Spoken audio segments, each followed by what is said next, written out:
Those who had stopped paying attention, that he had just finished feeding 5,000 and now has instructed you to get in the boat because we are going to another destination, did not value the words of the living God. Because had you considered who was talking, who just did the 5,000, fed the 5,000 plus women and children, so you got close to 15,000, and he only had a couple of fish and some bread. And he said, we are going there.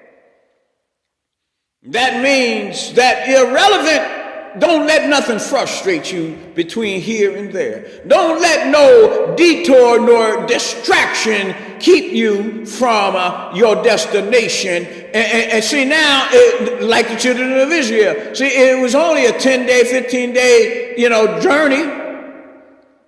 But because your attitude, because a me, in a whining attitude, in a slave thinking attitude, a resentful attitude, cost you everything.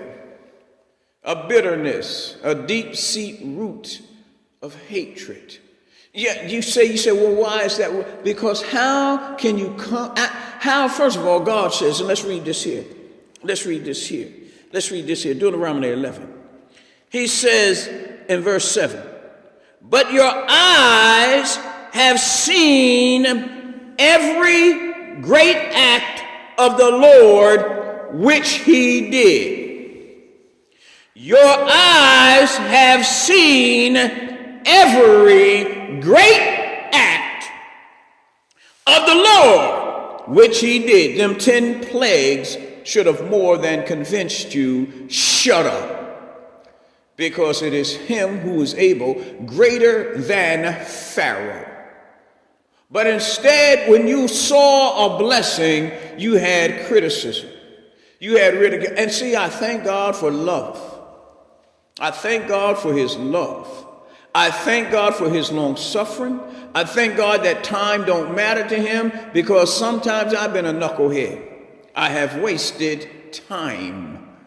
But because, like King David said, because of your long suffering with my knucklehead self, long suffering with my procrastinating self, long suffering in mercy with your kindness and your compassion and your caring and your forgiveness. David said, is this the way of a man?